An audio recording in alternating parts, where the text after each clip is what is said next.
You are the light of the world. A city set on a hill cannot be hidden, nor do people light a lamp and put it under a basket, but on a stand, and it gives light to all in the house. In the same way, let your light shine before others so that they may see your good works and give glory to your Father who is in heaven.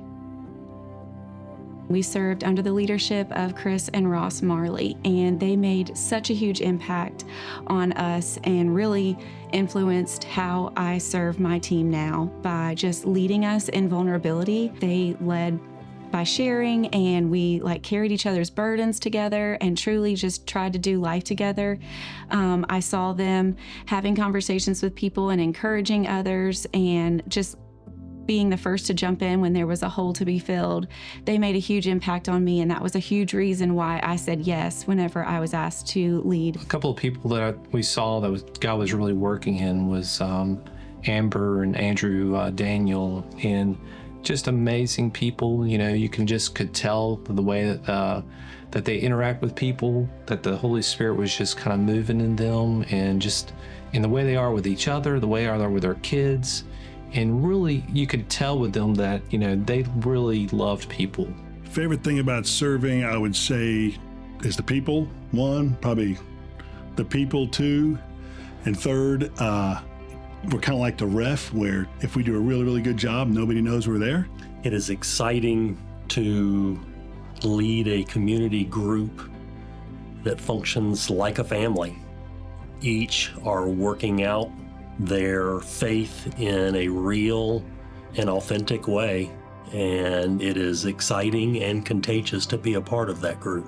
And I love seeing people serve in their giftedness, and as our group, it's kind of like a family. We focus on that a lot. My favorite thing about serving in the college ministry is just seeing the way that the Lord transforms people, especially from their freshman year to their senior year, and just what He does in their life and prepares them for outside of college.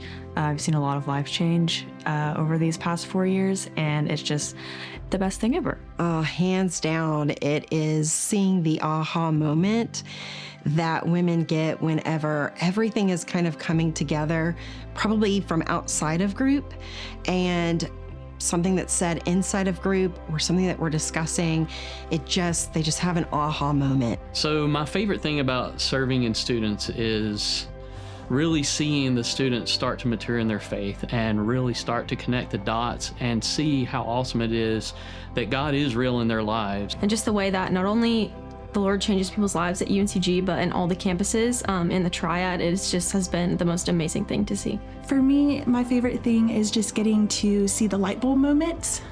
We're with these kids week in and week out and sharing the gospel with them. And when you see the wheels start to turn week in and week out, and then finally the light bulb goes off and they understand the gospel, and then even more so when they take the gospel and apply it to their life, or then they want to step into the waters for baptism, it's just such a rewarding experience. My favorite thing about serving in my ministry has definitely been being a part of something bigger than myself, and just getting to be a part of what God is doing. The hardest thing about serving in my ministry is a lot of times it's the time commitment. So we're, like some of the other ministries, we're there early. A lot of times I'm the first one there opening the building. And we stay through both services, and we're there late. But what that has really shown us is really been a blessing to my family, is that it's allowed my kids to see that we have a culture of serving in our family. And now that my daughter's going into 6th grade, she's excited about how she's going to be able to serve along with us.